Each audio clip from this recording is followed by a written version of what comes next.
Welcome to showers of blessing. దేవుని కృపలో భద్రపరచబడి నూతన దినములో ప్రవేశించాం. ఈనాటి దేవుని వాగ్దానం. ఆయన మనలో ఎవనికిని దూరముగా ఉండువాడు కాడు. Is not far from any one of us. అపోస్తుల కార్యాలు 17వ అధ్యాయం 27వ వచనం. Praise God. ఈ నూతన దినములో దేవుడు మీ కొరకు సిద్ధపరచిన ప్రతి దీవెన ఆకాశపు వాకిళ్ళు విప్పి మీ మీద కృంభరించునుగాక. మరి యొక్క నూతన దినాన్ని ఆరంభిస్తున్న నేపథ్యంలో ప్రేమ కలిగిన వాగ్దానము ద్వారా దేవుడు మనల్ని దర్శిస్తూ ఉన్నాడు. ప్రేమ కలిగిన దేవుడు ఆయన. ఇశ్రాయేలును కాపాడువాడు కునుకడు నిద్రపోడని లేఖనం మాట్లాడుతున్న నేపథ్యంలో నీవు ఒంటరి వాడవు కాదని నిన్ను ధైర్యపరుస్తూ నీకు ఆదరణ కలిగిస్తూ ఉన్నాడు. చాలాసార్లు మన పరిస్థితులను బట్టి, మనం ఎదుర్కొంటున్న సమస్యలను బట్టి, మన చుట్టూ ఉన్న అనేకమైన విషయాలను బట్టి మనము ఒంటరి వారమన్న భావన మనల్ని కృంగదీస్తూ ఉంటుంది. దేవుడు అంటున్నాడు, నేను నీకు సమీపముగా ఉన్నాను. కన్న తల్లి నిన్ను మరచినా కూడా నేను విడువను ఎడబాయనని వాగ్దానము చేస్తున్న దేవుడు ఆయన. ఎవరికీ కూడా ఆయన దూరంగా ఉండడు. నిత్యము నీతో ఉండటానికి, ఆయన నీ సహవాసములో ఆయన ఉండటానికి ఆయన ఇష్టపడేటటువంటి దేవుడు. జాగ్రత్తగా ఆలోచన చేస్తే మనమే అనేకసార్లు మన ప్రాధాన్యతల నిమిత్తం, మన పనుల నిమిత్తం, ఇంకేవో కారణాల నిమిత్తం ఆయనకు దూరంగా జరిగిపోతూ ఉంటాం. నా మట్టుకు నేను చేసుకోగలంలే, నాకు సరిపోతుందిలే, నాకు ఇంకెవరు అవసరము లేదులే అని మనకున్న పరిస్థితులను బట్టి మనమే అతిశయిస్తూ దేవునికి దూరస్థలముగా జరుగుతాం. వాస్తవం ఏమంటే ఆయనకు వేరుగా ఉండి మనం ఏమి చేయలేం. ఆయనతో అంటుకట్టబడి ఉన్నప్పుడే మనము ఫలించి తీగవలే ఉంటాం.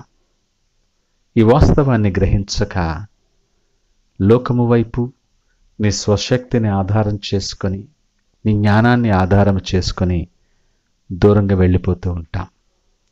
అపజయాలు ఎదురైనప్పుడు, మనం అనుకున్న ప్రకారముగా పనులు జరగనప్పుడు, నువ్వు ఒంటరి వాడివైపోయిన భావన నిన్ను బలహీనపరుస్తూ ఉన్నప్పుడు ఆయన వైపు తిరగాల వద్దా అని ఆలోచన చేస్తాం. తెలిసి నేను దూరంగా వచ్చేసాను కదా, నేను వెనక్కి వెళితే మళ్ళా ఆయన నన్ను చేరదీస్తాడని చాలాసార్లు మనం అనుకుంటాం. ఈ ఆలోచన మనల్ని బలహీనపరుస్తుంది. ఈ ఉదయకాలం దేవుడు నీతో మాట్లాడుతున్న మాట ఏమనగా, నీవు కూర్చుండుట, నీవు లేచుట ఆయనకి ఎరుగును. ఆయనకి తెలుసు. తలంపు నీకు రాకముందే, మాట నీ నాలుకకు రాకముందే ఆయన ఎరిగిన వాడై ఉన్నాడు. నిన్నెప్పుడు విడిచిపెట్టే దేవుడు కాదు. హృదయపూర్వకముగా నీకు విచారము కానీ బాధ కానీ కలుగు చేసేటటువంటి దేవుడు కాదు. ఆయన మాట్లాడుతున్నాడు, ఎవరికి కూడా దూరంగా ఉండే దేవుడు కాదు. నువ్వు పిలిస్తే పలికే దేవుడు. నీ హృదయాన్ని ఆయన వైపు త్రిప్పుకున్నప్పుడు నీ మీద వెలుగు ప్రకాశింపచేసే దేవుడు.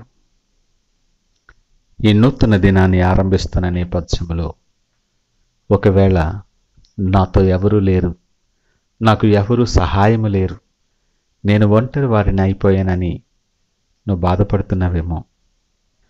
నువ్వు ప్రేమించిన వారు, నువ్వు నమ్ముకున్నవారు నీ పరిస్థితులను బట్టి నీకు దూరంగా జరిగిపోయారేమో. అనేక కారణాలు ఉండొచ్చు, కానీ నీ పరిస్థితులను చూసే దేవుడు కాదు. నీవు ఆయన దృష్టిలో శ్రేష్టమైన వాడవని ఎంచి ఈ వాగ్దానము నీకు జ్ఞాపకము చేస్తూ ఉన్నాడు. ఆయన దూరంగా ఎప్పుడూ ఉండడు.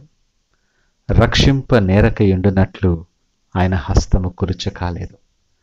నీతోనే ఆయన సన్నిధి ఉంచాడు. ఎప్పుడు నీతో పాటు ఆయన నడుస్తూ ఉన్నాడు. రక్షణ నీ మీద కృమ్మరించి కృపలతో నిన్ను నింపుచూ ఉన్నాడు. ఈ నూతన దినం నువ్వు ఆరంభిస్తున్న నేపథ్యంలో ఆయన నీ ప్రక్కనే ఉన్న ఆయన సమీపత్వాన్ని మనము గుర్తెరుగులాగిన మన కన్నులు తెరవవచ్చులాగిన ప్రార్థన చేద్దాం. ప్రార్థనతో ఆయన నా ప్రక్కనే ఉన్నాడు, నాకు దూరంగా లేడు, నన్ను విడిచిపెట్టలేదన్న ఆలోచన నిన్ను ధైర్యపరుస్తూ ఉంటుండగా హృదయాన్ని ఆయన తట్టు తిప్పుకొని కృతజ్ఞత చెల్లిస్తూ ప్రార్థనతో ఈ దినాన్ని ఆరంభించుకుందామా? ప్రార్థన చేసుకుందాం. పరిశుద్ధుడు, ప్రేమ నమ్మకమైన మా యేసయ్యా స్తోత్రాలు. ఉదయకాలం మాతో మీరు మాట్లాడారు. నువ్వు దూరంగా ఉండే దేవుడవు కాదు, మమ్మలను మర్చిపోయే దేవుడవు కాదు, మమ్మల్ని విడిచిపెట్టే దేవుడవు కాదని మాకు గుర్తు చేసినందుకు నీకు వందనాలు, స్తోత్రాలు.